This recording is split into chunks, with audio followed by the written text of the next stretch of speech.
ನಮಸ್ಕಾರಗಳು ಎಲ್ಲಾ ಪ್ರಿಯ ಪ್ರೇಕ್ಷಕರೇ, ನಾನು ನಿಮ್ಮ ಪ್ರೀತಿಯ ಸಂಹಿತಾ ಉಪಾಧ್ಯಾಯ. ಹೊಸದೊಂದು ವಿಡಿಯೋಗೆ ಎಲ್ಲಾ ನೆಚ್ಚಿನ ಪ್ರೇಕ್ಷಕರಿಗೆ ಸ್ವಾಗತ. ವೀಕ್ಷಕರೇ, ಈಯೊಂದು ವಿಡಿಯೋ ಬಂದು ಕಟ್ಟಡ ಕಾರ್ಮಿಕ ವಿದ್ಯಾರ್ಥಿ ವೇತನಕ್ಕೆ ಅಥವಾ ಲೇಬರ್ ಕಾರ್ಡ್ ಸ್ಕಾಲರ್ಶಿಪ್ಗೆ ಮತ್ತು ಕಟ್ಟಡ ಕಾರ್ಮಿಕರ ಸುಪರ್ದಿಗೆ ಬರುವ ಹಲವಾರು ಜನಸಾಮಾನ್ಯರಿಗೆ ಸರ್ಕಾರದ ಕಡೆಯಿಂದ ಇರುವ ಅನುದಾನಗಳಿಗೆ ಸಂಬಂಧಿಸಿದಂತೆ ಸಂಪೂರ್ಣವಾದ ಮಾಹಿತಿಯಾಗಿರುತ್ತದೆ. ಅಂದರೆ ಕಟ್ಟಡ ಕಾರ್ಮಿಕ ವಿದ್ಯಾರ್ಥಿ ವೇತನಕ್ಕೆ ಸಂಬಂಧಿಸಿದಂತೆ ಈಯೊಂದು ವಿಡಿಯೋನಲ್ಲಿ ಸಂಪೂರ್ಣವಾಗಿ ಎಲ್ಲಾ ಮಾಹಿತಿಯನ್ನು ನೀಡುತ್ತೇವೆ.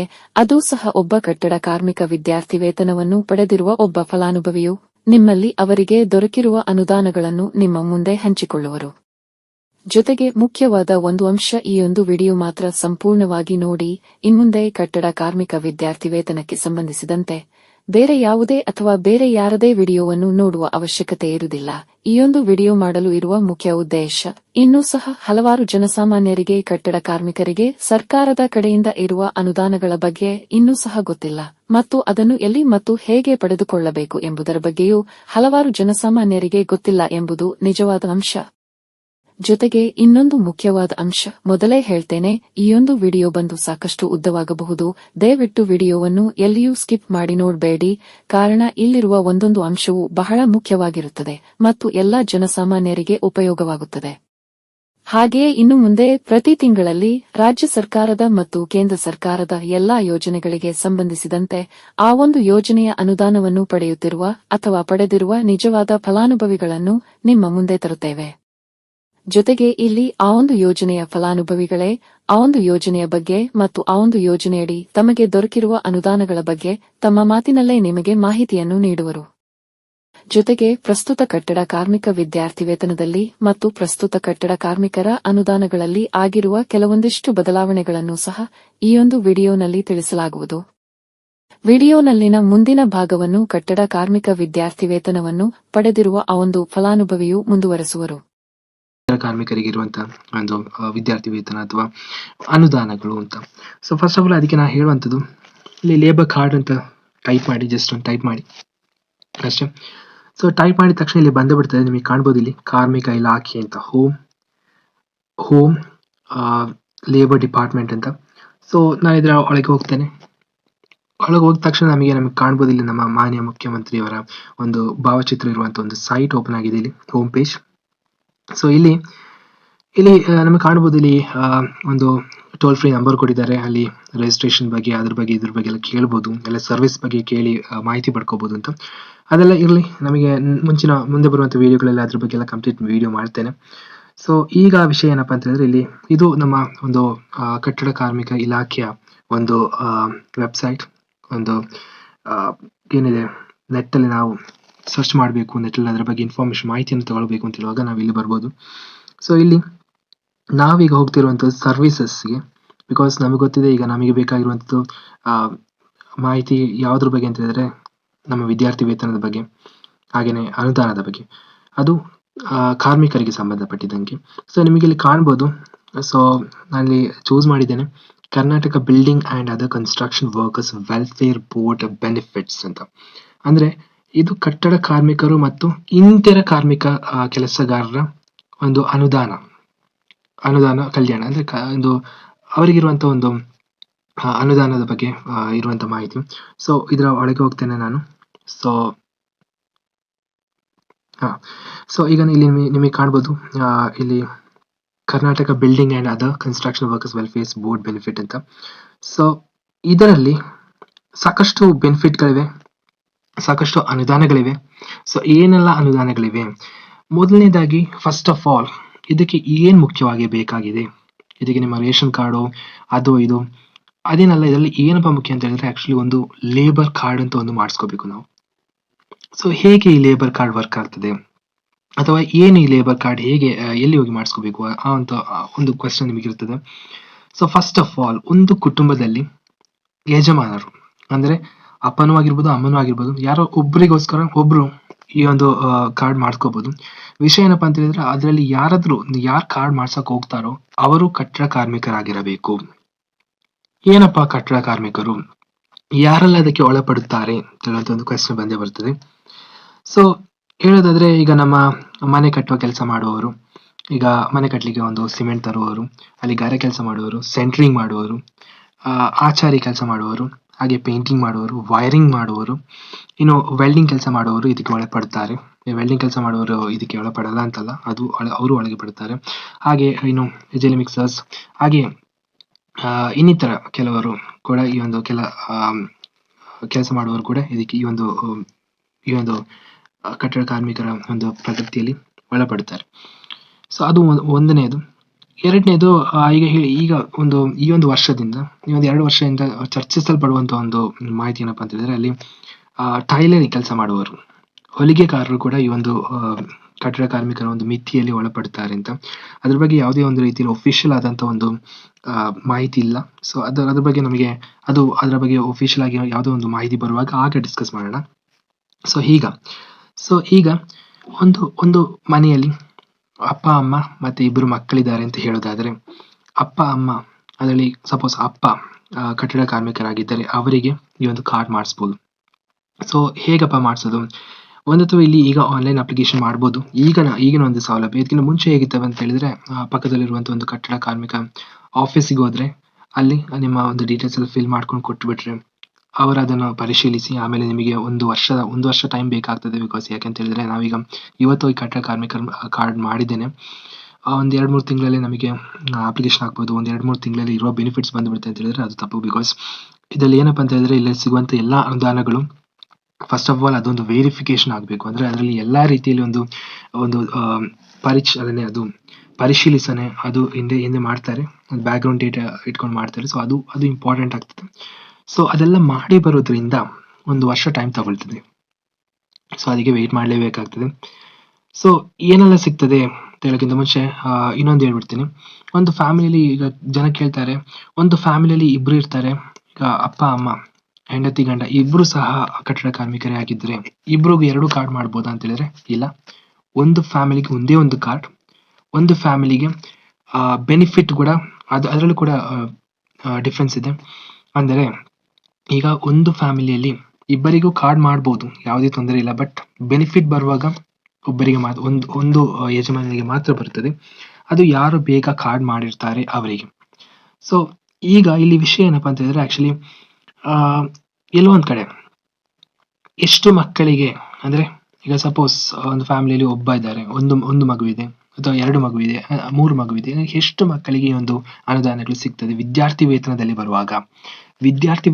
ಬರುವಾಗ ಒಂದು ಕುಟುಂಬದ 2 ವಿದ್ಯಾರ್ಥಿಗಳಿಗೆ, 2 ಮಕ್ಕಳಿಗೆ ಮಾತ್ರ ಈ ಒಂದು ಅನುದಾನ ಸಿಗ್ತದೆ ವಿದ್ಯಾರ್ಥಿ ವೇತನದಕ್ಕೆ ಬರುವಾಗ.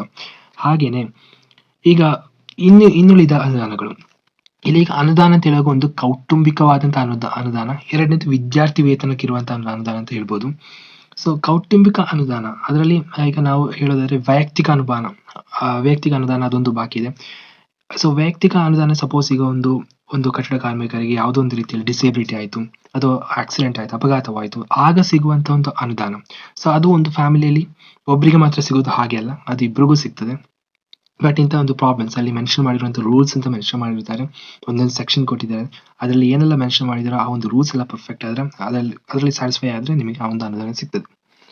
ಸೊ ಈಗ ಇಲ್ಲಿ ಪೆನ್ಷನ್ ಅಂತ ಹೇಳ್ಬಿಟ್ಟು ಒಂದು 1000 ರೂಪಾಯಿ ಪರ್ ಮಂತ್, ಅಂದ್ರೆ ತಿಂಗಳಿಗೆ 1000 ರೂಪಾಯಿ. ಇದು 60 ವರ್ಷ ಆದ ಮೇಲೆ ಸಿಗುವಂತದ್ದು. ಅದನ್ನು ಸೆಕ್ಷನ್ 22/1B ಅಂದ್ರೆ ರೂಲ್ 40 ಕೊಟ್ಟಿದ್ದಾರೆ. ಸೊ ಅದ್ರ ಬಗ್ಗೆ ನಿಮಗೆ ಹೋಗಿ ಅಲ್ಲಿ ಚೆಕ್ ಮಾಡ್ಬೋದು. ಹಾಗೆ ನಿಮಗೆ ಏನೋ ಡೌಟ್ ಇದ್ರೆ ಅಲ್ಲಿ ನಮ್ಮ ಈ ಒಂದು ಕಮೆಂಟ್ ಸೆಕ್ಷನ್ ಅಲ್ಲಿ ಬರೀಬಹುದು. ನಾನೇ ಒಂದು ಉತ್ತರವನ್ನು ಕೊಡೋ ಪ್ರಯತ್ನವನ್ನು ಮಾಡ್ತೇನೆ.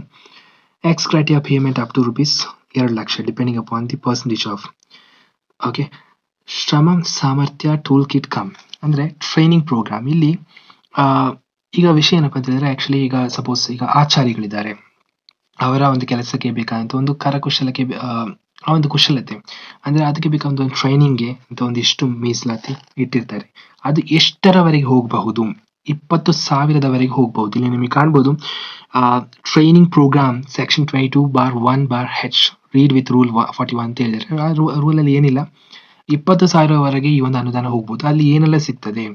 ಈಗ ಸಪೋಸ್ ಒಬ್ಬ ಬಡಗಿ ಆಗಿದ್ದರೆ, ಆಚಾರಿ ಆಗಿದ್ದರೆ ಅವನಿಗೆ ಬೇಕಾದಂಥ ಆಚಾರಿ ಕೆಲಸಕ್ಕೆ ಬೇಕಾದಂಥ ಡ್ರಿಲ್ಲಿಂಗ್ ಮಿಷಿನ್ ಆಗಲಿ, ವೈಸ್ ಅಂತೇಳಿ ಒಂದು ವಿಷಯ ಆಗಲಿ, ಅಥವಾ ಏನೋ ಸ್ಯಾಂಟ್ರೋ ಮಿಷನ್ಸ್, ಇಂಥ ಈ ಉಳಿಗಳು, ಮುಟ್ಲಿಗಳು, ಈ ವಿಷಯಗಳೆಲ್ಲ, ಈ ಒಂದು ಎಕ್ವಿಪ್ಮೆಂಟ್ಸ್ ಎಲ್ಲ ಸಿಗ್ತದೆ. ಸೊ ಆ ಒಂದು ಎಕ್ವಿಪ್ಮೆಂಟ್ ಎಲ್ಲ ಸೇರಿಬಿಟ್ಟು ಒಂದು 10-20 ಸಾವಿರದಷ್ಟು ಬರ್ತದೆ. ಸೊ ಅದು ಅಟ್ ಮೋಸ್ಟ್ 20,000 ಅಷ್ಟು ಆ ಒಂದು ಅನುದಾನ ಸಿಗ್ತದೆ. ಇನ್ನೊಂದು ಹೌಸಿಂಗ್ಗೆ ಸಂಬಂಧಪಟ್ಟಿದ ಹಾಗೆ, ವಸತಿಗೆ ಸಂಬಂಧಪಟ್ಟಿದ ಹಾಗೆ ಕಾರ್ಮಿಕ ಗೃಹ ಭಾಗ್ಯ ಅಂತ ಹೇಳಿಬಿಟ್ಟು, ಸೊ ಇದು 2 ಲಕ್ಷದವರೆಗೆ ಈ ಒಂದು ಅನುದಾನ ಸಿಗ್ತದೆ. ಸೊ ಅದಕ್ಕೆ ವಿಷಯ ಏನಂತ ಹೇಳಿದ್ರೆ, ಇಲ್ಲಿ ನಿಮಗೆ ಕೆಲವೊಂದು ರೂಲ್ಸ್ ಅಂಡ್ ರೆಗ್ಯುಲೇಷನ್ಸ್ ಇದೆ. ಅದಾಗಿದ್ದು ನಿಮ್ಮದೇ ಆದಂತ ಒಂದು ಸ್ಥಳ, ಖಾಲಿ ಇರುವಂತ ಒಂದು ಸ್ಥಳ ಗವರ್ಮೆಂಟಿಗೆ ಆ ಒಂದು ರೆಕಾರ್ಡ್ ಅಲ್ಲಿ ತೋರಿಸಬೇಕಾಗ್ತದೆ.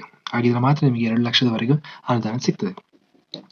ಹಾಗೇನೆ ಇಲ್ಲಿ ಮೆಟರ್ನಿಟಿ ಅಸಿಸ್ಟೆನ್ಸ್, ಬಾಣಂತಿಯರಿಗೆ ತಾಯಿ ಲಕ್ಷ್ಮಿ ಬಾಂಡ್ ಅಂತ ಹೇಳ್ಬಿಟ್ಟು, ಸೊ ಇದಕ್ಕೆ assistance of ₹30,000 in case of female child, ಅಂದ್ರೆ ಹೆಣ್ಣು ಮಗುವಾಗಿದ್ರೆ 30,000ದಷ್ಟು ಅನುದಾನ ಸಿಗ್ತದೆ. ಇದು ಒಂದೇ ಬಾರಿಗೆ 30,000 ಸಿಗುವಂತದಲ್ಲ, ತಿಂಗಳ ಇಷ್ಟು ಅಂತ ವಿಂಗಡಿಸುತ್ತಾರೆ 1 ವರ್ಷದವರೆಗೆ ಅಥವಾ 18 ತಿಂಗಳವರೆಗೆ. ಅದೇ ಇನ್ ಕೇಸ್ ಆಫ್ ಬಾಯ್ ಅಂದ್ರೆ ಗಂಡು ಮಗುವಾಗಿದ್ರೆ 20,000. ಇದು ಎಷ್ಟು ಮಕ್ಕಳಿಗೆ ಅಪ್ಲೈ ಆಗ್ತದೆ? ಮೊದಲ 2 ಮಕ್ಕಳಿಗೆ ಮಾತ್ರ ಒಂದು ಕುಟುಂಬದ್ದು, ಅದು ನೆನಪಿನಲ್ಲಿ ಇಟ್ಕೋಬೇಕು. ಹಾಗೆ ಫನರಲ್ ಎಕ್ಸ್ಪೆನ್ಸಸ್, ಈಗ ಒಬ್ಬ ತೀರ್ಕೊಂಡಾದಾಗ ಯಾವುದೋ ಒಬ್ಬ ಮೆಂಬರ್, ಅಂದ್ರೆ ಈ ಒಂದು ಲೇಬರ್ ಡಿಪಾರ್ಟ್ಮೆಂಟ್ ಅಲ್ಲಿ, ಲೇಬರ್ ವೆಲ್ಫೇರ್ ಡಿಪಾರ್ಟ್ಮೆಂಟ್ ಅಲ್ಲಿ ಅವರ ಒಂದು ರಿಜಿಸ್ಟರ್ಡ್ ಆಗಿರುವಂತ ಒಬ್ಬ ಮೆಂಬರ್, ಅಂದ್ರೆ ಕಟ್ಟಡ ಕಾರ್ಮಿಕ ಇಲಾಖೆಯಲ್ಲಿ ರಿಜಿಸ್ಟರ್ಡ್ ಒಂದು ಅಡ್ಮಿಟ್ ಆಗಿರುವಂತ ಒಬ್ಬ ಮೆಂಬರ್ ತೀರ್ಕೊಂಡಾಗ ಅವರ ಒಂದು ಕಾರ್ಯ ಮಾಡಲಿಕ್ಕೆ, ತೀರ್ಕೊಂಡ ನಂತರ ಮಾಡುವಂತ ಒಂದು ಕಾರ್ಯ ಮಾಡಲಿಕ್ಕೆ ಇರುವಂತ ವೆಚ್ಚ ಒಂದು ಭರಿಸುತ್ತಾರೆ ನಮ್ಮ ಕರ್ನಾಟಕ ಈ ಒಂದು ಗವರ್ಮೆಂಟ್ ವತಿಯಿಂದ. ಅದು 4,000ವರೆಗೆ ಸಿಗ್ತದೆ. ಅದಾದ ನಂತರ ಇಲ್ಲಿ ಇನ್ನೊಂದು ಕೇಳಿದರೆ, ಕನ್ಸ್ಟ್ರಕ್ಷನ್ ವರ್ಕರ್ಸ್ ಇಲ್ಲಾದ್ರೂ ಅದು ಒಂದು ಸಾಮಾನ್ಯವಾದ ಸ್ವಾಭಾವಿಕ ಅಥವಾ ಅಸ್ವಾಭಾವಿಕ ಕಾಯಿಲೆಯಿಂದ ತುತ್ತಾಗಿ ಮರಣ ಹೊಂದಿದರೆ 50,000ದಷ್ಟು ಎಕ್ಸ್ಗ್ರೇಟಿವ್ ಆಗಿ ಸಿಗ್ತದೆ.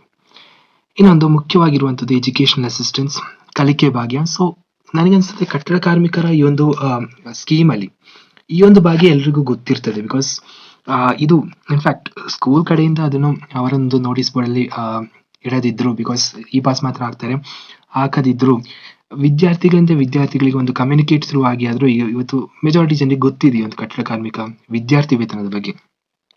ಇದು ಅಷ್ಟೇ, ಒಂದು ಕುಟುಂಬದ ಅಟ್ ಮೋಸ್ಟ್ ಅಂದ್ರೆ ಗರಿಷ್ಠ 2 ವಿದ್ಯಾರ್ಥಿಗಳಿಗೆ ಮಾತ್ರ ಅನ್ವಯವಾಗುವಂಥದ್ದು. ಸೊ ಹೇಗೆಲ್ಲ ಈ ಒಂದು ಅನುದಾನ ಸಿಗ್ತದೆ ಅಂತ ಹೇಳಿದ್ರೆ, ಸೊ ಇಲ್ಲಿ ನಿಮಗೆ ಕಾಣ್ಬೋದು, passing first, second and third year ಅಂದ್ರೆ ಥರ್ಡ್ ಸ್ಟ್ಯಾಂಡರ್ಡ್ಸ್ ₹2,000. ಅಂದ್ರೆ ಮೊದಲನೇ ತರಗತಿ ಪಾಸ್ ಆದ ವಿದ್ಯಾರ್ಥಿಗೆ, 2ನೇ ತರಗತಿ ಪಾಸ್ ಆದ ವಿದ್ಯಾರ್ಥಿಗೆ, 3ನೇ ತರಗತಿ ಪಾಸ್ ಆದ ವಿದ್ಯಾರ್ಥಿಗೆ, ಒಂದು ವಿದ್ಯಾರ್ಥಿಗೆ ಪ್ರತಿ ವರ್ಷಕ್ಕೆ ಒಮ್ಮೆ ₹2,000 ಸಿಗ್ತದೆ. ಸೊ ಒಂದು ವಿದ್ಯಾರ್ಥಿಗೆ, ಸೊ 2 ವಿದ್ಯಾರ್ಥಿಗಳಿದ್ದಾರೆ ಅಂತ ಹೇಳಿದ್ರೆ ಅಲ್ಲಿ ₹4,000 ಸಿಗ್ತದೆ ಒಂದು ವರ್ಷಕ್ಕೆ. ಅದೇ 4ನೇ ತರಗತಿ, 5ನೇ ತರಗತಿ, 6ನೇ ತರಗತಿಯ ವಿದ್ಯಾರ್ಥಿಗಳಿಗೆ ಪಾಸ್ ಆದ ನಂತರ ₹3,000 ಒಂದು ವಿದ್ಯಾರ್ಥಿಗೆ. ಸೊ ಅದೇ ರೀತಿ 7ನೇ ತರಗತಿ ಹಾಗೆ 8ನೇ ತರಗತಿ ಪಾಸ್ ಆದ ವಿದ್ಯಾರ್ಥಿಗೆ ₹4,000 ಒಂದು ವರ್ಷಕ್ಕೆ. ಹಾಗೇನೆ 9ನೇ ತರಗತಿ ಮತ್ತು 10ನೇ ತರಗತಿ ಪಾಸ್ ಆದ ಹಾಗೆ ಇದ್ರ ಜೊತೆಗೆ ಒಂದು +1 ಅಂದ್ರೆ 11ನೇ ತರಗತಿ, ಅದು ಫಸ್ಟ್ PUC ಕೂಡ ಆಡ್ ಮಾಡಿದ್ದಾರೆ, ಈ ವಿದ್ಯಾರ್ಥಿಗಳಿಗೆ ₹6,000 ಒಂದು ವರ್ಷಕ್ಕೆ. ಸೊ ಹಾಗೇನೆ ಪಾಸಿಂಗ್ ಸೆಕೆಂಡ್ PU ರೂಪೀಸ್, ಇಲ್ಲಿ ಹೇಳಿದರೆ 12ನೇ ತರಗತಿ ಪಾಸ್ ಅಂದ್ರೆ ಸೆಕೆಂಡ್ PUC ಪಾಸ್ ಆದಂತ ವಿದ್ಯಾರ್ಥಿಗೆ 8,000ದಷ್ಟು ವರ್ಷಕ್ಕೆ, ಪ್ರತಿ ವರ್ಷಕ್ಕೆ 8,000ದಷ್ಟು ಅನುದಾನ ಸಿಗ್ತದೆ. ಸೊ ಇದಕ್ಕೆ ಏನಪ್ಪಾ ನಾವು ಸಬ್ಮಿಟ್ ಮಾಡ್ಬೇಕಂತ ಒಂದು ದಾಖಲೆಗಳು ಅಂತ ಕೇಳೋದಾದ್ರೆ, ಒಂದು ವಿದ್ಯಾರ್ಥಿಯ ಅಂಕಪಟ್ಟಿ, ಆ ಅಂಕಪಟ್ಟಿಯಲ್ಲಿ ವಿದ್ಯಾರ್ಥಿ ಪಾಸ್ ಆಗಿರ್ತಾರೆ, ಬಿಕಾಸ್ 1 to 8th, ಅದು 1 to 9th ಆಲ್ಮೋಸ್ಟ್ ಎಲ್ಲರೂ ಪಾಸ್ ಆಗ್ತಾರೆ. ಸೊ ಅದೊಂದನೇದು. ಎರಡನೇದು ವ್ಯಾಸಂಗ ದೃಢೀಕರಣ ಮಾಡಿರುವಂತ ಶಾಲೆ ಕಡೆಯಿಂದ ಅಥವಾ ಕಾಲೇಜ್ ಕಡೆಯಿಂದ ವ್ಯಾಸಂಗ ದೃಢೀಕರಣ ಮಾಡಿರುವಂತ ಒಂದು ಪತ್ರ with signature and seal of ಇವರು ಮುಖ್ಯೋಪಾಧ್ಯಾಯರು, ಅಂದ್ರೆ ಮುಖ್ಯೋಪಾಧ್ಯಾಯರದು ಸಿಗ್ನೇಚರ್ ಮತ್ತೆ ಸೀಲ್ ಇರುವಂತ ಒಂದು ವ್ಯಾಸಂಗ ದೃಢೀಕರಣ ಪತ್ರ. ಮೂರನೇದು ಕಟ್ಟಡ ಕಾರ್ಮಿಕರ ಕಡೆಯಿಂದ ಒಂದು ಅಪ್ಲಿಕೇಶನ್, ಒಂದು ಅರ್ಜಿಯ ಆಹ್ವಾನ ಅಂತ ಬರ್ತದೆ. ಅದು ಈಗ ಕಳೆದ ವರ್ಷ ನವೆಂಬರ್ ಅಲ್ಲಿ, ಈ ವರ್ಷ ನವೆಂಬರ್ ಅಲ್ಲಿ ಬಂದಿತ್ತು. ಇನ್ನು ಕಳೆದ ಏಪ್ರಿಲ್ ಅಲ್ಲಿ ಕೂಡ ಬಂದಿತ್ತು. ಬಟ್ ಕಳೆದ ಏಪ್ರಿಲ್ ಅಲ್ಲಿ ಬಂದಿದ್ದು ಯಾವುದೋ ಒಂದು ಕಾರಣಕ್ಕೆ ಅನುದಾನ ಬಿಡುಗಡೆ ಆಗಲಿಲ್ಲ, ಯಾರಿಗೂ ಬಿಡುಗಡೆ ಆಗಲಿಲ್ಲ. ಬಟ್ ಈ ಒಂದು ನವೆಂಬರ್ ಅಲ್ಲಿ ಬಂದದ್ದು ಈ ಒಂದು ಡಿಸೆಂಬರ್ ಒಂದು 2ನೇ ವಾರದಿಂದ ಬಿಡುಗಡೆ ಆಗ್ತದೆ.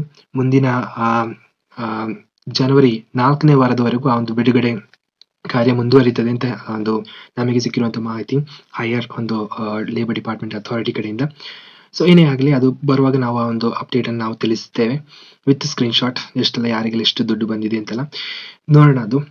ಸೊ ಈಗ ಇದ್ರ ಜೊತೆಗೆ ಇನ್ನೇನಪ್ಪ ಕಳಿಸ್ಬೇಕು ಅಂತ ಹೇಳಿದ್ರೆ, ನಾವು ಹೇಳಿದಾಗೆ ಲೇಬರ್ ಡಿಪಾರ್ಟ್ಮೆಂಟ್ ಇಂದ ಅರ್ಜಿ ಆಹ್ವಾನಿಸಲಾಗುತ್ತದೆ ಅಂತ ಹೇಳಿದಾಗ ಸಿಗುವಂತ ಒಂದು ಅರ್ಜಿ, ಅದು ನಾವು ಲೇಬರ್ ಡಿಪಾರ್ಟ್ಮೆಂಟ್ ಇಂದ ಹೋಗಿ ಅಲ್ಲಿ ನಿಮ್ಮ ಅಕ್ಕಪಕ್ಕದಲ್ಲಿರುವಂತ ಲೇಬರ್ ಡಿಪಾರ್ಟ್ಮೆಂಟ್ ಆಫೀಸ್ ಅಂದ್ರೆ ಕಟ್ಟಡ ಕಾರ್ಮಿಕ ಇಲಾಖೆ ಒಂದು ಆಫೀಸಿಗೆ ಹೋಗ್ಬಿಟ್ಟು ನೀವು ಅದನ್ನು ತಗೊಳ್ಬಹುದು. ಅಥವಾ ಈ ಒಂದು ಸೈಟ್ ಅಲ್ಲಿ ಕೂಡ ನಾವು ಅದನ್ನು ಡೌನ್ಲೋಡ್ ಮಾಡ್ಕೊಳ್ಬಹುದು. ಆಮೇಲೆ ಯಾವುದೋ ಒಂದು ನಿಮ್ಮ ಅಕ್ಕಪಕ್ಕದಲ್ಲಿರುವಂತಹ ಒಂದು ಸೈಬರ್ ಕೆಫೆಲಿ ಹೋಗ್ಬಿಟ್ಟು ನೀವು ಅಲ್ಲಿ ಪ್ರಿಂಟ್ಔಟ್ ತಗೊಳ್ಬಹುದು, ಆಮೇಲೆ ಫಿಲ್ ಮಾಡಬಹುದು. ಸೊ ಅದು ಹಾಗೆ ನಾವು ಅದು ಬರುವಾಗ ನಾವು ಹೇಳ್ತೇವೆ ಅದ್ರ ಬಗ್ಗೆ. ಸೊ ಈ ಒಂದು ಚಾನಲ್ ತುರಲ್ಲಿ ಈ ಒಂದು ಚಾನಲ್ ಅಲ್ಲಿ ನಾವು ಹೇಳ್ತೇವೆ.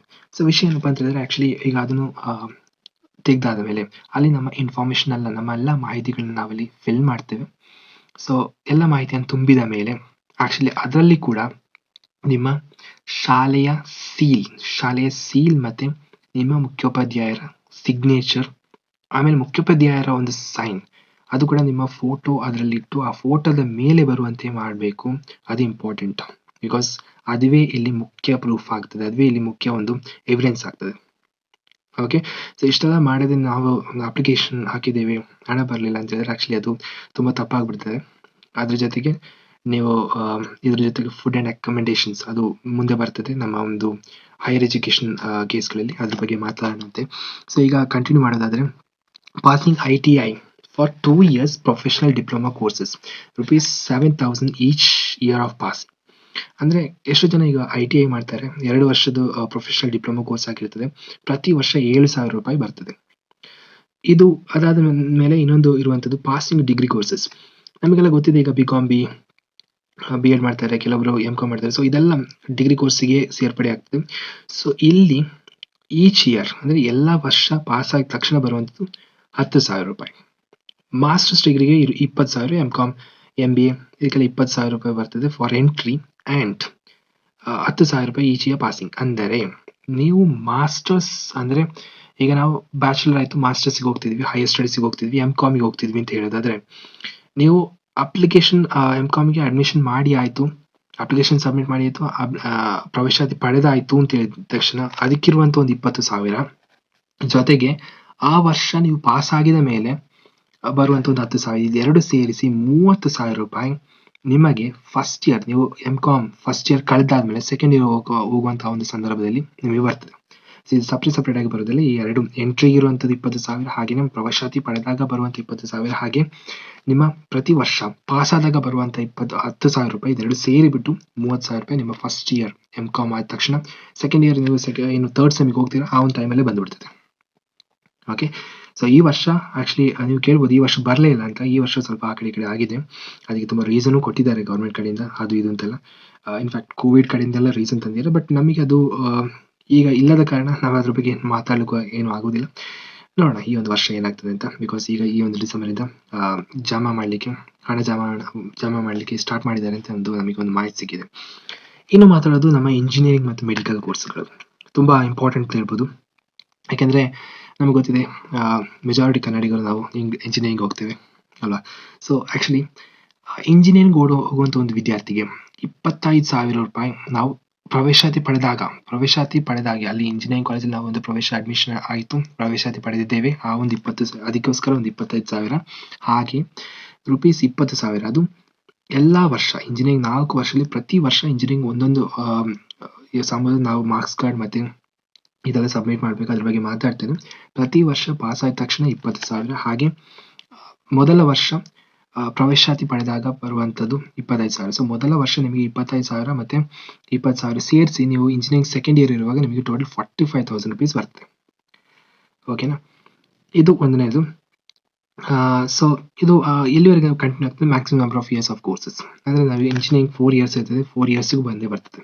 ಖಂಡಿತ ಒಂದು ಬರ್ತದೆ. ಅದಕ್ಕೆ ನಾನೇ ಒಂದು ಉದಾಹರಣೆ ಅಂತ ಹೇಳ್ಬೋದು, ಅದ್ರ ಬಗ್ಗೆ ಮಾತಾಡ್ತೇನೆ. ಹಾಗೆಯೇ MBBS ಮಾಡುವ ಒಂದು ವಿದ್ಯಾರ್ಥಿಗೆ 30,000 ರೂಪಾಯಿ ಪ್ರವೇಶಾತಿ ಪಡೆದಿದ್ದರಿಂದ ಪ್ರವೇಶ ಅಡ್ಮಿಷನ್ ಆಗಿದ ತಕ್ಷಣ ಬರುವಂಥದ್ದು. ಅಂದರೆ ತಕ್ಷಣ ಬರೋದಿಲ್ಲ, ಬಟ್ ಆ ಒಂದು ರೀಸನಿಂದ. ಹಾಗೆಯೇ 25,000 ಪ್ರತಿ ವರ್ಷ ಪಾಸ್ ಆದಾಗ ಬರುವಂಥದ್ದು. Up to maximum number of years. ಏನು ನಾವು MBBS 5 ವರ್ಷ ಇರ್ತದೆ, 5 ವರ್ಷನೂ ಬರ್ತದೆ. ಸೊ ಒಬ್ಬ MBBS ವಿದ್ಯಾರ್ಥಿಗೆ ಫಸ್ಟ್ ಇಯರ್ ಕಳೆದು ಸೆಕೆಂಡ್ ಇಯರ್ ಹೋಗುವಾಗ ಅಲ್ಲಿ 25,000 ಪ್ಲಸ್ 30,000 ಟೋಟಲ್ 55,000 ರೂಪಾಯಿ ಬರ್ತದೆ. ಓಕೆ, ಸೊ ಅದು ಒಂದನೇದು. ಎಂಟ್ರಿ ಟು ಡಾಕ್ಟರಲ್ ರಿಸರ್ಚ್ ಅಂದರೆ ಈಗ ಕೆಲವರು PhD ಹೋಗ್ತಾರೆ. PhD ಹೋಗುವಾಗ 20,000 after completion of every year, maximum 2 years, and thereafter and additional 20,000 after acceptance of thesis. ಅಂದರೆ ಈಗ PhD ನಮ್ಗೆ ಗೊತ್ತಿದೆ, ನಾವೊಂದು ಸಬ್ಮಿಟ್ ಮಾಡಿದ ಮೇಲೆ ನಮ್ಮ ಒಂದು, ಈಗ ಸಪೋಸ್ ಕನ್ನಡ ಅಲ್ಲಿ PhD ಮಾಡ್ತಿದ್ದೇವೆ, ನಾವು ಬರೆದಂಥ ಪ್ರಬಂಧ ಅಥವಾ ನಾವು ಬರೆದಂಥ ಒಂದು ಲೇಖನ ಅದು ಯೂನಿವರ್ಸಿಟಿ ಕಡೆಯಿಂದ ಅದು ಅಪ್ರೂವ್ ಆಗಬೇಕು. ಆಗಿದ್ಮೇಲೆ ಅದು ಇನ್ನು ಕಂಟಿನ್ಯೂಷನ್ ಸಿಗುವಂಥದ್ದು. ಸೊ ಆ ಅಪ್ರೂವಲ್ ಆಗಿದ ತಕ್ಷಣ 20,000 ಬರ್ತದೆ. ಅದಕ್ಕಿಂತ ಮುಂಚೆ ನಾವು PhDಗೆ ಅಪ್ಲೈ ಮಾಡಿದ್ದೇವೆ, PhDಗೆ ನಾವು ಹೋಗ್ತಾ ಇದ್ದೀವಿ ಅಂತ ಹೇಳುವಂಥ ಒಂದು ಪ್ರವೇಶಾತಿಗೆ 20,000 ಬರ್ತದೆ. ಸೊ ಟೋಟಲ್ 40,000 PhDಗೆ ಸಿಗ್ತದೆ. ಏನು ಇಂಪಾರ್ಟೆಂಟ್ ಆಗಿರುವಂಥದ್ದು ಮೆರಿಟ್ ಅಸಿಸ್ಟೆನ್ಸ್.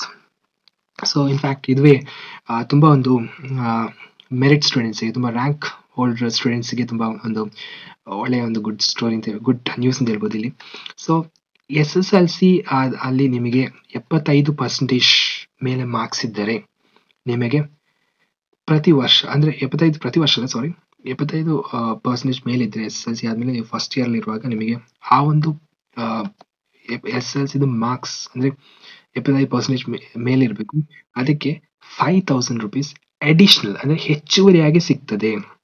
ಓಕೆ, ಅಂದರೆ ಆಲ್ರೆಡಿ ನಿಮಗೆ ಗೊತ್ತಿದೆ ಇಲ್ಲಿ SSLCಗೆ ಎಷ್ಟು ಸಿಗ್ತದೆ ಅಂತ ಅಲ್ವಾ. ಸೊ ಹೇಳೋದಾದರೆ SSLCಗೆ 6,000 ಸಿಗ್ತದೆ. ಸೊ ಆ 6,000ಕ್ಕೆ ಈ ಒಂದು 5,000 ಮೆರಿಟ್ ಅದು ಆ್ಯಡ್ ಆಗ್ತದೆ. ಸೊ ನಿಮಗೆ ಟೋಟಲಿ 11,000 ನೀವು ಫಸ್ಟ್ ಇಯರ್ಲಿರುವಾಗ ಸಿಗ್ತದೆ. ಸೊ ಅದೇ ರೀತಿ ಇನ್ PUC ಆರ್ ಈಕ್ವಾಲೆಂಟ್, ಓಕೆ, ಅದರಲ್ಲಿ ಡಿಪ್ಲೊಮಾ ಸೇರ್ತದೆ. ಸೊ ಅಲ್ಲಿ ಸಹ ಅಷ್ಟೇ, ನೀವು ನಿಮ್ಮ ಒಂದು ಮಾರ್ಕ್ಸ್, ಆ್ಯನ್ಯುವಲ್ ಮಾರ್ಕ್ಸ್ ಏನು 75% ಮೇಲೆ ಇದ್ದರೆ ಅಲ್ಲೂ ಸಹ ಹೆಚ್ಚುವರಿಯಾಗಿ 7,000 ಅದು ಮೆರಿಟ್ ಅಸಿಸ್ಟೆನ್ಸ್, ಅಂದರೆ ಒಂದು ಮಾರ್ಕ್ಸ್ ಮೇಲೆ ಬರುವಂಥ ಒಂದು ಹೆಚ್ಚುವರಿ ಹಣ ಅದು ಬಂದು ಸೇರ್ತದೆ ನಿಮ್ಮ ಎಕ್ಸಿಸ್ಟಿಂಗ್ ಇರುವಂಥ ಅಮೌಂಟಿಗೆ. ಹಾಗೆಯೇ ಡಿಗ್ರಿ ಆರ್ ಈಕ್ವಾಲೆಂಟ್ ಅಲ್ಲಿ ಸಹ ಡಿಗ್ರಿಯಲ್ಲಿ 75% ಮೇಲೆ ಇದ್ದರೆ 10,000. ಹಾಗೆಯೇ ಮಾಸ್ಟರ್ಸ್ ಡಿಗ್ರಿ, MCom, MSc ಇದಕ್ಕೂ ಅಷ್ಟೇ ನಿಮ್ಮ ಮಾರ್ಕ್ಸ್ ಏನು 75% ಮೇಲಿದ್ದರೆ ಹೆಚ್ಚುವರಿಯಾಗಿ 15,000 ಬಂದು ಸೇರ್ತದೆ. ಓಕೆ, ಸಪೋಸ್ ಈಗ ನಾನು ನನ್ನ ಇಂಜಿನಿಯರಿಂಗ್ಲಿರುವಾಗ ನನಗೆ ಪ್ರತಿ ವರ್ಷ ಬರ್ತಿದ್ದದ್ದು, ಮೊದಲನೇ ವರ್ಷ 45 ಬಂತು, ಫೈನ್, ಅದು ಸಿಕ್ಕಿತು. 45 ಜೊತೆ ನನ್ನ PUCದು 7,000 ಸೇರಿತ್ತು, ಸೊ ಅದು ಸಿಕ್ಕಿತು. ಸೊ ಎರಡನೇ ವರ್ಷ ನಾನು ಇಂಜಿನಿಯರಿಂಗ್ ಇರುವಾಗ ನನಗೆ 20,000 ಪ್ರತಿ ವರ್ಷ ಬರ್ತಾ ಇದ್ದು, ಆ ಒಂದು ಲೆಕ್ಕದಲ್ಲಿ 20,000. ಅದ್ರ ಜೊತೆಗೆ ನನ್ನ ಮಾರ್ಕ್ಸ್ 75% ಮೇಲೆ ಇದ್ರಿಂದ ನನಗೆ ಅಲ್ಲೊಂದು 10,000 ರೂಪೀಸ್ ಬಂದಿತ್ತು. ಸೊ ಅಲ್ಲಿ ಆ್ಯಕ್ಚುಲಿ 30,000 ರೂಪೀಸ್ ನನಗೆ ಒಂದು ಸೆಕೆಂಡ್ ಇಯರಲ್ಲಿ ನನಗೆ ಬಂದಿತ್ತು. ಸೊ ಅದಕ್ಕೆ ಮೆರಿಟ್ ಅಸಿಸ್ಟೆನ್ಸಸ್ ತುಂಬ ಇಂಪಾರ್ಟೆಂಟ್. ಹಾಗೆಯೇ ತುಂಬ ಒಂದು ಪ್ರೋತ್ಸಾಹಧನ ಅಂತ ಹೇಳ್ಬೋದು. ಹಾಗೆಯೇ ಈಗ ವಿಷಯ ಏನಪ್ಪ ಅಂತ ಹೇಳಿದ್ರೆ, ಆ್ಯಕ್ಚುಲಿ ಇದಕ್ಕೆ ಅಂದರೆ ನಾವು 1 to 10th 1 to 12th fine, ನಾವು ಈಗ ನಮ್ಮ ಒಂದು ಮಾರ್ಕ್ಸ್ ಕಾರ್ಡ್ ಮತ್ತು ಒಂದು ಅದ್ರ ಜೊತೆಗೆ ನಮ್ಮ ವ್ಯಾಸಂಗ ದೃಢೀಕರಣ ಪತ್ರ ಮತ್ತು ನಮ್ಮ ಕಟ್ಟಡ ಕಾರ್ಮಿಕರ ವತಿಯಿಂದ ಬರುವಂಥ ಒಂದು ಅಪ್ಲಿಕೇಶನ್ ಅರ್ಜಿ ಅದನ್ನು ಫಿಲ್ ಮಾಡಿ ಕೊಡ್ತೀನಿ. ಈ 3 ಅಂಶಗಳನ್ನು ವಿತ್ ಭಾವ ಚಿತ್ರ ಅದು ನಮ್ಮ ಫೋಟೋಸ್ ಅದು ಕೂಡ ಸಬ್ಮಿಟ್ ಮಾಡ್ತೀನಿ, ಫೈನ್. ಇಂಜಿನಿಯರಿಂಗ್ ಮತ್ತು ಮಾಸ್ಟರ್ಸ್ ಅಂದರೆ ಸ್ಪೆಷಲಿ ನಾವು ಈಗ MBBS ಅಲ್ಲಿ ಇದ್ದೀವಿ ಅಥವಾ ಇಂಜಿನಿಯರಿಂಗ್ ಮಾಡ್ತಿದ್ವಿ, ಡೆಫಿನೆಟ್ಲಿ ನಾವು ತುಂಬ ಒಂದು ದೂರದ ಹಾಸ್ಟೆಲ್ಗಳಿಗೆ ಹೋಗ್ತೇವೆ. ಹಾಗೆ ಏನು ಮಾಡಬೇಕು ಅಂತ ಕೇಳೋದಾದರೆ, ಆ್ಯಕ್ಚುಲಿ ಅಲ್ಲಿ ನೀವು ಈಗ ನಿಮಗೆ ಗೌರ್ಮೆಂಟ್ ಸೀಟ್ ಆಗಿದ್ದರೆ ಆ್ಯಕ್ಚುಲಿ ಅದರಲ್ಲಿ ನೀವು ಗೌರ್ಮೆಂಟಿಗೆ ಎಷ್ಟು ಪೇ ಮಾಡಿರ್ತೀರಾ ಅದರದ್ದು ಒಂದು ರೆಸಿಪ್ಟ್ ಇರ್ತದೆ, ಅದನ್ನು ಚೆನ್ನಾಗಿ ಇಟ್ಕೋಬೇಕು, ಬಿಕಾಸ್ ಅದು ಇಂಪಾರ್ಟೆಂಟ್ ಆಗ್ತದೆ. ಅದ್ರ ಜೊತೆಗೆ ನಮ್ಮ ಹಾಸ್ಟೆಲ್ ಅಲ್ಲಿ ಸ್ಟೇ ಆಗಿರೋದಾದರೆ ಹಾಸ್ಟೆಲಲ್ಲಿ ನೀವು ಎಷ್ಟು ಬಿಲ್ ಪೇ ಮಾಡಿರ್ತೀರಾ ಅದ್ರದ್ದು ರಿಸಿಪ್ಟ್ ಒಂದು ವರ್ಷದ್ದು, ಬಿಕಾಸ್ ಅಲ್ಲಿ ಸೆಮ್ ಆಗಿರೋದಿಲ್ಲ, ಒಂದು ವರ್ಷಕ್ಕಿರ್ತದೆ, ಆ ಒಂದು ವರ್ಷದ್ದು ತಗೊಳ್ಳುವಂಥದ್ದು ಅದು ಇಂಪಾರ್ಟೆಂಟ್. ಸೊ ಅಲ್ಲಿ ಹಾಸ್ಟೆಲ್ದು ರಿಸಿಪ್ಟ್ ಪ್ಲಸ್ ನಿಮ್ಮ ಟ್ಯೂಷನ್ ಫೀಸ್ ರಿಸಿಪ್ಟ್, ಅಂದರೆ ನಿಮ್ಮ ಕಾಲೇಜಿಗೆ ನೀವು ಕಟ್ಟಿರುವಂಥ ರಿಸಿಪ್ಟ್, ಅದರ ಜೊತೆಗೆ ನೀವು ಗೌರ್ಮೆಂಟಿಗೆ ಕಟ್ಟಿರುವಂಥ ಒಂದು ರಿಸಿಪ್ಟ್, ಈ 4 ರಿಸಿಪ್ಟ್ನ ಇಟ್ಕೊಳ್ಳಿ, ಅದು ತುಂಬ ಇಂಪಾರ್ಟೆಂಟ್. ಬಿಕಾಸ್ ಹಾಸ್ಟೆಲ್ ರೆಸಿಪ್ಟ್ ಅಂತ ಹೇಳುವಾಗ ಅಲ್ಲಿ ಕೆಲವೊಮ್ಮೆ ಫುಡ್ ರೆಸಿಪ್ಟ್ ಬೇರೆ ಇರ್ತದೆ, ಪ್ಲಸ್ ರೆಂಟ್ದು ಬೇರೆ ಇರ್ತದೆ. ಸೊ ಅದು 2 ಆಗ್ತದೆ. ಸೊ ಅಲ್ಲಿ 2 ರೆಸಿಪ್ಟ್ ಪ್ಲಸ್ ನಿಮ್ಮ ಕಾಲೇಜ್ಗೆ ನೀವು ಕಟ್ಟಿರುವಂಥ ಟ್ಯೂಷನ್ ಫೀಸ್ ರೆಸಿಪ್ಟ್ 3 ಪ್ಲಸ್ ನಿಮ್ಮ ಗೌರ್ಮೆಂಟ್ಗೆ ಕಟ್ಟಿರುವಂಥ ಒಂದು ಫೀಸ್ 4. ಬಟ್ ಇಲ್ಲಿ ವಿಷಯ ಏನಪ್ಪ ಅಂತ ಹೇಳಿದ್ರೆ ಆ್ಯಕ್ಚುಲಿ ಕೆಲವೊಂದು ವಿದ್ಯಾರ್ಥಿಗಳಿಗೆ SNQ ಕೋಟಾ ಸಿಕ್ಕಿರ್ತದೆ ಅಥವಾ ಸ್ಪೋರ್ಟ್ಸ್ ಕೋಟಾಕ್ಕೆ ಸಿಕ್ಕಿರ್ತದೆ. ಸೊ ಅಲ್ಲಿ ಗೌರ್ಮೆಂಟಿಗೆ ಕಟ್ಟಿರುವಂಥ ಫೀಸ್ ತುಂಬ ಕಡಿಮೆ ಇರ್ತದೆ. ಸೊ ಇನ್ ಸಚ್ ಕೇಸಸ್, ಅಂಥ ಕೇಸ್ಗಳಲ್ಲಿ ಅಲ್ಲಿ ಒಳ್ಳೇದು ಏನಪ್ಪ ಅಂತ ಹೇಳಿದ್ರೆ ನೀವು ಈ ಒಂದು SNQ ಕೋಟಾ, ಬಿಕಾಸ್ ನಾನು ಓದುವಾಗ SNQ ಕೋಟಾ ಬಂದು 4090 rupees, ₹4,090 ಮಾತ್ರ ಇತ್ತು. ಸೊ ಇಲ್ಲೊಂದು ಕಡೆ ಫಸ್ಟ್ ಸೆಮ್ಮಲ್ಲಿ ನಾನು ಫಸ್ಟ್ ಇಯರ್ಲಿ ನಾನು 4,000 ಹಾಕಿದಾಗ ನನಗೆ ಬರೀ 4,000 ಮಾತ್ರ ಬಂತು. ಸೊ ಎರಡನೇ ಇಯರಲ್ಲಿ ನಾನು ಅದನ್ನ ಆ ಒಂದು ಬಿಲ್ ಇನ್ಕ್ಲೂಡ್ ಮಾಡಿರಲಿಲ್ಲ, ಬಟ್ ನನಗೆ ಫುಲ್ ಅಮೌಂಟ್ ಬಂದಿತ್ತು. ಸೊ ಅದು ಅಗೇನ್ ನಿಮ್ಮ ಒಂದಿಷ್ಟ. I am not promoting anything here, but ಹೇಳುವಂಥದ್ದು ಬಿಕಾಸ್ ಬೆನಿಫಿಟ್ ಪಡೆಯೋದು ತಪ್ಪಲ್ಲ ಈ ಒಂದು ನಮ್ಮ ವಿದ್ಯಾರ್ಥಿ ವೇತನಕ್ಕೋಸ್ಕರ. ಸೊ ಅದು ಒಂದನೇದು. ಎರಡನೇದು, ಏನೆಲ್ಲ ಒಂದು ಡಾಕ್ಯುಮೆಂಟ್ಸ್ ಬೇಕಾಗ್ಬೋದು ನಿಮ್ಮ ಒಂದು ಹೈಯರ್ ಸ್ಟಡೀಸ್ ಅಂದರೆ ಎಸ್ಪೆಷಲಿ ಇಂಜಿನಿಯರಿಂಗ್ ಅಥವಾ MBBS ಸ್ಟೂಡೆಂಟ್ಸ್ ಆಗಿದ್ರೆ. ಸೊ ಅಲ್ಲಿ ಡೆಫಿನೆಟ್ಲಿ ನೀವು ಈ ಒಂದು ಫೀಸ್ ರೆಸಿಪ್ಟ್ ಜೊತೆ ನಿಮ್ಮ ಪ್ರತಿ ಸೆಮ್ಮಲ್ಲಿ ನಿಮ್ಮ ಎಜುಕೇಷನ್ ಎಷ್ಟು ಪ್ರತಿ ಸೆಮ್ಮಲ್ಲಿ ನಿಮ್ಮ ಅಟೆಂಡೆನ್ಸ್ ಅಲ್ಲಿ ಎಷ್ಟು ಕ್ಲಾಸಸ್ ಅಟೆಂಡ್ ಆಗಿದ್ದೀರಾ ಅಂತ ಹೇಳಿ ತುಂಬ ಇಂಪಾರ್ಟೆಂಟ್ ಆಗ್ತದೆ. ಅದು 75% ಮೇಲೆ ಇರಬೇಕು. ಅದೊಂದು ನೋಟೇಬಲ್ ಥಿಂಗ್ ಇಲ್ಲಿ. ಸೊ ಇಲ್ಲ ಇದ್ರೆ ಆ್ಯಕ್ಚುಲಿ ಅದು ರಿಜೆಕ್ಟ್ ಆಗುವಂಥ ಎಲ್ಲ ಚಾನ್ಸಸ್ ಇದೆ. ಸೊ ಮೇಕ್ ಶೋರ್ ದಟ್ ಅದಕ್ಕೋಸ್ಕರ ಒಂದು ಫಾರ್ಮ್ ಸಿಗ್ತದೆ ಕನ್ನಡ ಕಾರ್ಮಿಕರ ವತಿಯಿಂದನೇ. ಸೊ ಅದರಲ್ಲಿ ಎಲ್ಲ ಸಬ್ಜೆಕ್ಟ್ ಅಂದರೆ ಒಂದೊಂದು ಸೆಮ್ಮದು ಎಲ್ಲ ಸಬ್ಜೆಕ್ಟಲ್ಲಿ ಎಷ್ಟು ಕ್ಲಾಸಸ್ಗೆ ಎಷ್ಟು ನೀವು ಅಟೆಂಡ್ ಆಗಿದ್ದೀರಾ ಅದರದ್ದು signature from your respective department heads.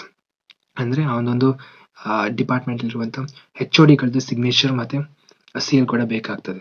Okay, so ಅದೊಂದು ಇಂಪಾರ್ಟೆಂಟ್ ಥಿಂಗ್ ಇಲ್ಲಿ ನೋಡ್ಕೋಬೇಕು. ಅದು ಬೋತ್ ನಾವು ಈಗ ಇಂಜಿನಿಯರಿಂಗ್ ಆದರೂ ಸರಿ, ಮೆಡಿಕಲ್ ಆಗಿದ್ರು ಸರಿ. ಓಕೆ, ಬಿಕಾಸ್ ಕೆಲವೊಂದು ಕೇಸಲ್ಲಿ ಅದು ಹಾಗೆ ಮಾಡದೇ ಇರುವಂಥ ವಿದ್ಯಾರ್ಥಿಗಳಿಗೆ ಈ ಒಂದು ಅನುದಾನ ಬರಲಿಲ್ಲ. ಎಸ್ಪೆಷಲಿ ಈ ಒಂದು ಏನು ಮೆರಿಟ್ ಅಂತ ಹೇಳುವಂಥ ಈ ಒಂದು ಅನುದಾನ ಬರಲಿಲ್ಲ. ಬರೀ ಇಯರ್ ಪಾಸಿಂಗ್ ಇಯರ್ದು ಮಾತ್ರ ಒಂದು 20,000 ಅಷ್ಟು ಮಾತ್ರ ಕಳಿಸಿದ್ದಾರೆ. ಸೊ ಅದಕ್ಕೋಸ್ಕರ ಈ ಒಂದು ದಾಖಲೆಗಳನ್ನ ಕರೆಕ್ಟಾಗಿ ಸಬ್ಮಿಟ್ ಮಾಡಿ. ಓಕೆ, ಸೊ ಮೆಡಿಕಲ್ ಅಸಿಸ್ಟೆನ್ಸ್ ಕಾರ್ಮಿಕ ಆರೋಗ್ಯ ಭಾಗ್ಯ ಅಂತ ಹೇಳ್ಬಿಟ್ಟು ಇದು ಏನಪ್ಪ ಅಂತ ಹೇಳಿದ್ರೆ ₹300 ಪರ್ ಡೇ. ಅಂದರೆ ನೀವು ಹಾಸ್ಪಿಟಲೈಸ್ ಆಗಿದ್ರಿ ಅಂತ ಹೇಳಿದ್ರೆ ಮ್ಯಾಕ್ಸಿಮಮ್ ಒಂದು 10,000ವರೆಗೆ ದಿನದ ಒಂದು ಖರ್ಚು. ಅದು ದಿನದ ಒಂದು ಖರ್ಚು ಎಷ್ಟು ಗರಿಷ್ಠ ಅಂತ ಹೇಳಿದ್ರೆ ₹300. ಹಾಗೆ ಗರಿಷ್ಠ 10,000ವರೆಗೆ ಸರ್ಕಾರದಿಂದ ಜಮೆ ಆಗ್ತದೆ. ಅದು ನೀವಾಗ ಕಂಟಿನ್ಯೂಸ್ ಆಗಿ ಹಾಸ್ಪಿಟಲೈಸ್ಡ್ ಆಗಿದ್ರೆ ಮಾತ್ರ, ಕಂಟಿನ್ಯೂಸ್ ಆಗಿ ನೀವು ಅಡ್ಮಿಟ್ ಆಗಿದ್ದೀರಾ ಅಂತ ಹೇಳಿದ್ರೆ ಮಾತ್ರ. ಹಾಗೆಯೇ ಆಕ್ಸಿಡೆಂಟಲ್ ಡೆತ್, ನೀವು ಅಪಘಾತದಿಂದ ಯಾವುದಾದ್ರೂ ಒಂದು ಕಟ್ಟಡ ಕಾರ್ಮಿಕ ಕಾರ್ಡ್ದಾರರು ಒಬ್ಬ ಯಜಮಾನ, ಒಂದು ಮನೆಯ ಯಜಮಾನ ಅಪಘಾತದಿಂದ ಮರಣ ಹೊಂದಿದ್ದರೆ ಅಥವಾ ಅಪಘಾತದಿಂದ ಪರ್ಮನೆಂಟ್ ಆಗಿ ಅಂಗವಿಕಲರಾಗಿದ್ದರೆ ಅವರಿಗೆ ಅನುದಾನ ಸಿಗಲ್ಪಡುವುದು. ಸೊ ಅಪ್ ಟು ಎಲ್ಲಿಯವರೆಗೆ? ಗರಿಷ್ಠ 5 ಲಕ್ಷದವರೆಗೆ. ಸೊ ಅಗೇನ್ ಇಲ್ಲಿ ತುಂಬ ರೂಲ್ಸ್ ಆ್ಯಂಡ್ ರೆಗ್ಯುಲೇಷನ್ಸ್ ಇದೆ. ಸೊ ಅದು ನೀವು ಸೆಕ್ಷನ್ 22(1)(a) ಅಲ್ಲಿ ಹೋಗ್ಬಿಟ್ಟು ರೂಲ್ ನಂಬರ್ 47 ನೀವು ಓದ್ಕೋಬೋದು. ಹಾಗೆ ನಿಮಗೆ ಏನಾದ್ರು ಡೌಟ್ ಇದ್ರೆ ನೀವು ಕಮೆಂಟ್ ಸೆಕ್ಷನಲ್ಲಿ ಅದನ್ನು ಕಮೆಂಟ್ ಮಾಡಿ, ನಾನು ಅದಕ್ಕೆ ಉತ್ತರ ಕೊಡುವಂಥ ಒಂದು ಪ್ರಯತ್ನವನ್ನು ಮಾಡ್ತೇನೆ. ಸೊ ಇದು ಮುಖ್ಯವಾಗಿ ನೋಡ್ಕೋಬೇಕಾಗಿರುವಂಥದ್ದು. ಬಿಕಾಸ್ ಕಟ್ಟಡ ಕಾರ್ಮಿಕರು ಅಂತ ಹೇಳಿದ್ರೆ ನಮ್ಗೆ ಗೊತ್ತಿದೆ, ಏನೋ ಆಫೀಸಲ್ಲಿ ಕೂತ್ಕೊಂಡು AC ರೂಮಲ್ಲಿ ಒಬ್ಬ ಸಾಫ್ಟ್ವೇರ್ ಇಂಜಿನಿಯರ್ ಅಥವಾ MBBS ಗ್ರಾಜ್ಯುಯೇಟ್ ಮಾಡುವಂಥ ಒಂದು ಕೆಲಸ ಅಲ್ಲ, ಅಷ್ಟೇ ಡಿಫಿಕಲ್ಟ್ ಇದೆ. ಅದಕ್ಕೆ ಸರ್ಕಾರದಿಂದ ಈ ಒಂದು ಅನುದಾನ ಸಿಗ್ತದೆ ಅಂತ ಹೇಳಿದ್ರೆ ಆ್ಯಕ್ಚುಲಿ ಅದೊಂದು ತುಂಬ ಒಂದು ನೋಟೇಬಲ್ ಅಂತ ಹೇಳ್ಬೋದು. ಹಾಗೆಯೇ ಟ್ರೀಟ್ಮೆಂಟ್ ಆಫ್ ಮೇಜರ್ ಅೈಲ್ಮೆಂಟ್, ಸೊ ಕಾರ್ಮಿಕ ಚಿಕಿತ್ಸಾ ಭಾಗ್ಯ ಅಂತ ಹೇಳ್ಬಿಟ್ಟು ಇದು ಸಹ ಅಷ್ಟೇ. ಈಗ ಸಪೋಸ್ ನನ್ನ ಒಂದು ಊರಿನಲ್ಲಿ ಒಬ್ಬರಿಗೆ ಕಿಡ್ನಿ ಟ್ರಾನ್ಸ್ಪ್ಲಾಂಟ್, ಅದು ಒಂದು ಏನೋ ಕಿಡ್ನಿದು ಒಂದು ಸಮಸ್ಯೆ ಆಗಿಬಿಟ್ಟು ಪಾಪ ಅವರಿಗೆ ಫೈನಲ್ ಆಗಿ ಅವರು ತೀರ್ಕೊಂಡ್ರು. ಬಟ್ ಅವರಿಗೆ ಅಲ್ಲಿ ಒಂದು 2 ಲಕ್ಷದಷ್ಟು ಅನುದಾನ ಏನಿದೆ ಅದು ಸಿಕ್ಕಿತ್ತು. ಓಕೆ, ಸೊ ಇನ್ಫ್ಯಾಕ್ಟ್ ಅವರು ಕೂಡ ಅದು ಎಲ್ಲರ ಮುಂದೆ ಇಲ್ಲಿ ಟೌನ್ ಹಾಲಲ್ಲಿ, ನಮ್ಮ ಒಂದು ಊರಿನ ಟೌನ್ ಹಾಲಲ್ಲಿ ಅದ್ರ ಬಗ್ಗೆ ಒಂದು ಕಾರ್ಯಕ್ರಮದಲ್ಲಿ ಅವರು ಹೇಳ್ಕೊಂಡಿದ್ರು. ಸೊ ಅದು ನಾನು ಬೆನಿಫಿಷರಿನ ಕನ್ನಡ ನೋಡಿದ್ರಿಂದ ನಾನು ಅದು ಓಪನ್ ಆಗಿ ಹೇಳ್ತಾ ಇದ್ದೀನಿ ಇಲ್ಲಿ. ಸೊ ಅದು ಈಗ ಯಾವುದೇ ಒಂದು ಕಾಯಿಲೆ ಆಗಿರ್ಬೋದು, ಅದು ಕ್ಯಾನ್ಸರ್ ಆಗಿರ್ಬೋದು, ಐ ಆಪ್ರೇಷನ್ ಆಗಿರ್ಬೋದು, ಇನ್ನು ಯಾವುದೊಂದು ಆಪ್ರೇಷನ್ಸ್ ಆಗಿರ್ಬೋದು, ಅರಣಿ ಆಪ್ರೇಷನ್ಸ್ ಆಗಿರ್ಬೋದು, ಆಸ್ಮಾ, ಮತ್ತೆ ಯುಟ್ರಸ್ ಆಪರೇಷನ್ಸ್ ಆಗಿರ್ಬೋದು, ಕಿಡ್ನಿ ರಿಲೇಟೆಡ್ ಸರ್ಜರಿ ಆಗಿರ್ಬೋದು, CNT treatments and surgeries, neuro surgeries, ಇದಕ್ಕೆಲ್ಲ ಅಪ್ಲೈ ಆಗ್ತದೆ ಅಂತ ಹೇಳೋದು ಒಂದು ನೋಡ್ಕೋಬೋದಂತ ಒಂದು ವಿಷಯ. ಸೊ ಹಾಗೆಯೇ ಮ್ಯಾರೇಜ್ ಅಸಿಸ್ಟೆನ್ಸ್. ಸೊ ಇದು ತುಂಬ ಜನರಿಗೆ ಗೊತ್ತಿಲ್ಲ. ಸೊ ಇದಕ್ಕೆ ಗೃಹಲಕ್ಷ್ಮಿ ಬಾಂಡ್ ಅಂತ ಹೇಳ್ತಾರೆ. ಸೊ ಕಟ್ಟಡ ಕಾರ್ಮಿಕ ಕಾರ್ಡುದಾರರಿಗೆ, ಕಾರ್ಡ್ ಹೋಲ್ಡರಿಗೆ, ಕಾರ್ಡ್ದಾರರಿಗೆಲ್ಲ ಅವರ ಕುಟುಂಬದ ಮಕ್ಕಳಿಗೆ, 2 ಮಕ್ಕಳಿಗೆ ಮ್ಯಾರೇಜ್ ಅಸಿಸ್ಟೆನ್ಸ್ ಅಂತ ಹೇಳ್ಬಿಟ್ಟು ಇಲ್ಲಿ 50,000 ಅಂತ ಕೊಟ್ಟಿದ್ದಾರೆ. ಬಟ್ ಈ ವರ್ಷದಿಂದ ಅದು ಇನ್ಕ್ರೀಸ್ ಆಗಿದೆ, 60,000ಕ್ಕೆ ಇನ್ಕ್ರಿಮೆಂಟ್ ಮಾಡಿದ್ದಾರೆ. ಸೊ ಇಬ್ಬರು ಮಕ್ಕಳಿಗೆ 60,000ದಂಗೆ ಇಬ್ಬರಿಗೆ 1,20,000 ಅವರ ಮದುವೆಗೆ ಸಿಗಲ್ಪಡುವುದು. ಓಕೆ, ಎಷ್ಟು ಮಕ್ಕಳಿಗೆ? ನಾನು ಈಗ ಮೊದಲೇ ಹೇಳಿದಂಗೆ ಇದು ಅಪ್ಲೈ ಆಗೋದು 2 ಮಕ್ಕಳಿಗೆ. ಓಕೆ, ಸೊ ಈ ವರ್ಷದಿಂದ ಇಲ್ಲಿ ನೋಟಬಲ್ ಆಗಿರುವ ವಿಷಯ, ಈ ವರ್ಷದಿಂದ 60,000ಕ್ಕೆ ಇನ್ಕ್ರಿಮೆಂಟ್ ಮಾಡಲಾಗಿದೆ.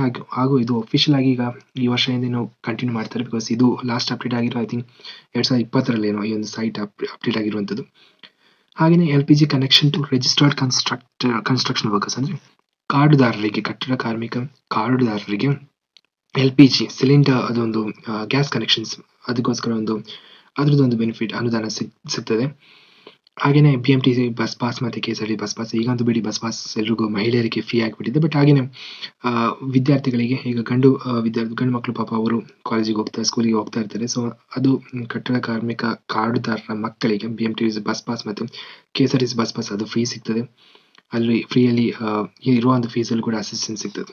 ಓಕೆ, ಸೊ ಅದಾದ್ಮೇಲೆ ಇರುವಂಥದ್ದು assistance for preschool education and nutrition support of the child of the registered women construction workers. ಅಂದರೆ ಈ ಒಂದು ಸ್ಕೀಮ್ನ ಹೆಸರು ತಾಯಿ ಮಗು ಸಹಾಯ ಹಸ್ತ ಅಂತ ಹೇಳ್ಬಿಟ್ಟು. ಸೊ ಇಲ್ಲಿ ವಿಷಯ ಏನಪ್ಪ ಅಂತ ಹೇಳಿದ್ರೆ, ಆ್ಯಕ್ಚುಲಿ ಈಗ ಒಂದು ಕಟ್ಟಡ ಕಾರ್ಮಿಕ ಮಹಿಳೆ, ಅವರ ಮಗು ಒಂದು ಪ್ರೀ ಸ್ಕೂಲ್ ಆ ಒಂದು ಸ್ಟೇಜ್ ತಲುಪುವಾಗ ಅವರಿಗೆ 6,000ದಷ್ಟು ಅನುದಾನ ಸಿಗ್ತದೆ. ಅದು ಒಮ್ಮೆಲೆ ಸಿಗೋದಿಲ್ಲ, ಮೊದಲೇ ಹೇಳಿದಂಗೆ ಇಂಥ ಅಸಿಸ್ಟೆಂಟ್ಗಳು ತಿಂಗಳಿಗೋಸ್ಕರ ಸಿಗ್ತದೆ. ಇದು ತಿಂಗಳಿಗೆ 500 ಅಂತ 1 ವರ್ಷದವರೆಗೆ, ಅಂದರೆ 12 ತಿಂಗಳು ಸಿಗ್ತದೆ. ಪ್ರೀ ಸ್ಕೂಲ್ ಮಗುವಾಗಿರುವ, ಅಂದರೆ ಈಗ ನರ್ಸರಿ ಅಥವಾ UKG LKGಯಲ್ಲಿರುವಂಥ ಒಂದು ಮಗುವಾಗಿದ್ದರೆ. ಸೊ ಇದಿಷ್ಟು ನಾವು ನಮ್ಮ ಒಂದು ಲೇಬರ್ ಇಲಾಖೆಯಲ್ಲಿ, ಅಂದರೆ ನಮ್ಮ ಕಟ್ಟಡ ಕಾರ್ಮಿಕ ಇಲಾಖೆಯಲ್ಲಿ ಸಿಗಲ್ಪಡುವಂಥ ಒಂದು ಬೆನಿಫಿಟ್ಸ್. ಎಷ್ಟೋ ಜನರಿಗೆ ಇದರ ಬಗ್ಗೆ ಒಂದು ನಿಖರವಾದಂಥ ಮಾಹಿತಿ ಇರೋದಿಲ್ಲ. ಅಂದರೆ ಈಗ ವಿದ್ಯಾರ್ಥಿ ವೇತನ, ಅದು ಎಷ್ಟೋ ಜನರಿಗೆ ಅದ್ರ ಬಗ್ಗೆ ಸ್ವಲ್ಪ ಮಾಹಿತಿ ಇಲ್ಲೊಂದು ಕಡೆ ವಿದ್ಯಾರ್ಥಿಯಿಂದ ವಿದ್ಯಾರ್ಥಿ ಕಮ್ಯುನಿಕೇಟ್ ಆಗಿ ಏನೋ ಸ್ವಲ್ಪ ಸಿಕ್ಕಿದೆ ಅಂತ ಹೇಳ್ಬೋದು. ಬಟ್ ಆದರೂ ಇಲ್ಲಿರುವಂಥ, ಈಗ ಸಪೋಸ್ ಈಗ ಮ್ಯಾರೇಜ್ ಅಸಿಸ್ಟೆನ್ಸ್ ಆಗಿರ್ಬೋದು, ಅಥವಾ ಕಟ್ಟಡ ಕಾರ್ಮಿಕರು ಮರಣ ಹೊಂದಿದಾಗ ಸಿಗುವಂಥ ಒಂದು ಎಲ್ಲೋ ಒಂದು ಕಡೆ ಅನುದಾನವಾಗಿರ್ಬೋದು, ಇದೆಲ್ಲ ಅಷ್ಟು ಜನರಿಗೆ ಗೊತ್ತಿಲ್ಲ. ಬಟ್ ಇದೆಲ್ಲ ಇಲ್ಲಿ ಸಿಗಲ್ಪಡ್ತದೆ. ಎರಡನೇದು, ಇದೆಲ್ಲ ಎಷ್ಟೋ ಜನರು ಹೇಳ್ಬೋದು ನನಗೆ ಸಿಗಲಿಲ್ಲ, ನನಗೆ ಅಮೌಂಟ್ ಎಲ್ಲ ಸಿಗಲಿಲ್ಲ ಅಂತ. ನಾನು ಒಬ್ಬ ಕನ್ನಡ ಮಾಧ್ಯಮದಲ್ಲಿ ಓದಿದಂಥ ವಿದ್ಯಾರ್ಥಿ. ನಾನು ಒಬ್ಬ ಬಡ ತಂದೆ ತಾಯಿಯ ಮಗನಾಗಿ ಹುಟ್ಟಿದವನು. ಈಗ ಏನೋ ನನ್ನ ಓದಿ ಅನ್ನೋ ಸ್ವಲ್ಪ ಒಂದು ಕಷ್ಟ, ಒಂದು ರೇಂಜ್ ಮೆಟ್ಟಿ ನಿಂತಿದ್ದೇನೆ ಅಷ್ಟೇ. ಸೊ ನನ್ನ ತಂದೆನೂ ಒಬ್ಬ ಕಟ್ಟಡ ಕಾರ್ಮಿಕ. ಅವರು 17 ವರ್ಷದಿಂದ ಈ ಒಂದು ಕಟ್ಟಡ ಕಾರ್ಮಿಕ ಇಲಾಖೆಯಲ್ಲಿ ಮೆಂಬರ್ ಆಗಿರುವವರು. ಇದರಲ್ಲಿ ಕಾರ್ಡ್ದಾರರು, ಅಂದರೆ ಈ ಪ್ರತಿ ವರ್ಷ ಆ ಕಾರ್ಡನ್ನು ರಿನ್ಯೂವಲ್ ಮಾಡ್ತಾ ಇದ್ದಾರೆ, ಮಾಡಲೇಬೇಕು. ಇನ್ನೊಂದು ವಿಷಯ ಏನಪ್ಪ ಅಂತ ಹೇಳಿದ್ರೆ, ನೀವು ನಿಮ್ಮ ಕಾರ್ಡನ್ನು ಪ್ರತಿ ವರ್ಷ ರಿನ್ಯೂವಲ್ ಮಾಡಬೇಕಾಗ್ತದೆ. ಸೊ ಅದಕ್ಕೆ ಒಂದು 250 ರೂಪಾಯಿ ವೆಚ್ಚವಾಗ್ಬೋದು, ನೀವು ಯಾವುದೋ ಒಂದು ಸೈಬರ್ ಕೆಫೆಗೆ ಹೋಗೋದಾದರೆ. ಸೊ ಅದು ಪ್ರತಿ ವರ್ಷ ಮಾಡೋದು ತುಂಬ ಇಂಪಾರ್ಟೆಂಟ್. ಮಾಡಿದ್ದೀರಾ ಇಲ್ವಾ ಅಂತ ನೀವು ಒಮ್ಮೆ ನೋಡ್ಕೊಳ್ಳಿ, ಎಲ್ಲ ಕಾರ್ಡ್ ಹೋಲ್ಡರ್ರು. ಹಾಗೆಯೇ ಯಾರಾದರೂ ಹೇಳೋದಾದರೆ ಈ ಅನುದಾನಗಳೆಲ್ಲ ಸಿಗುವುದಿಲ್ಲ ಅಂತ ಹೇಳೋದಾದರೆ, ನಾನು ಹೇಳ್ತೇನೆ, ನಾನು ನನ್ನ 4ನೇ ತರಗತಿಯಿಂದ ವಿದ್ಯಾರ್ಥಿ ವೇತನವನ್ನು ಕಟ್ಟಡ ಕಾರ್ಮಿಕ ಇಲಾಖೆ ವತಿಯಿಂದ ನನ್ನ ಮೆರಿಟ್, ಅಂದರೆ ರ್ಯಾಂಕ್ ಬೇಸ್ಡ್ ಆಗಿ ನನಗೆ ಸಿಕ್ಕಿದೆ. ಹಾಗೆ ನನಗೆ ಪ್ರತಿ ವರ್ಷ ಪಾಸ್ ಆದಾಗ ಸಿಗುವಂಥ ಒಂದು ಅನುದಾನ ಸಿಕ್ಕಿದೆ. ನಾನು ಇಂಜಿನಿಯರಿಂಗ್ ಕಂಪ್ಲೀಟ್ ಆಗುವವರೆಗೂ ನನಗೆ ಸಿಕ್ಕಿದೆ. ಸೊ ಈ ಅನುದಾನ ಏನಿದೆ, ಏನು ಘೋಷಣೆ ಮಾಡಿದೆ ಈ ಒಂದು ಸೈಟಲ್ಲಿ, ಅದಷ್ಟು ಸಿಗ್ತದೆ. ಬಟ್ ಅದಕ್ಕೆ ನಿಖರವಾದಂಥ ಒಂದು ಏನು ದಾಖಲೆಗಳು, ಅದು ಪರ್ಫೆಕ್ಟ್ ಆದಂಥ ರೀತಿಯಲ್ಲಿ ನಾವು ಸಬ್ಮಿಟ್ ಮಾಡಬೇಕು ಅಂತ ಹೇಳೋದು ತುಂಬ ಮುಖ್ಯವಾದಂಥ ವಿಷಯ. ಸೊ ಇದಿಷ್ಟು ಈ ಒಂದು ವಿಡಿಯೋದಲ್ಲಿ ಹೇಳಬೇಕಾಗಿರುವಂಥದ್ದು. ನನಗೆ ಗೊತ್ತಿದೆ ವಿಡಿಯೋ ತುಂಬ ಲಾಂಗ್ ಆಗಿದೆ ಅಂತ, ಬಟ್ ಎಷ್ಟು ಕಂಪ್ಲೀಟ್ ಆಗಿ ಇನ್ನೊಬ್ರು, ನಂಗೆ ಗೊತ್ತಿಲ್ಲ ಇನ್ನು ಯಾರಾದರೂ ಎಷ್ಟು ಕಂಪ್ಲೀಟ್ ಆಗಿ, ಎಷ್ಟು ಡೀಟೇಲ್ ಆಗಿ ಒಂದು ಲೇಬರ್ ಡಿಪಾರ್ಟ್ಮೆಂಟ್ ವೆಲ್ಫೇರ್ ಅಲ್ಲಿರುವಂಥ ಎಲ್ಲ ಒಂದು ಅನುದಾನದ ಬಗ್ಗೆ, ಬೆನಿಫಿಟ್ ಬಗ್ಗೆ ಎಷ್ಟು ಪರ್ಫೆಕ್ಟ್ ಆಗಿ ಹೇಳಿದ್ದಾರೆ ಅಂತ. ಸೊ ನಿಮಗೆಲ್ಲ ಇಷ್ಟವಾದ್ರೆ ಈ ಒಂದು ವಿಡಿಯೋನ ಲೈಕ್ ಮಾಡಿ.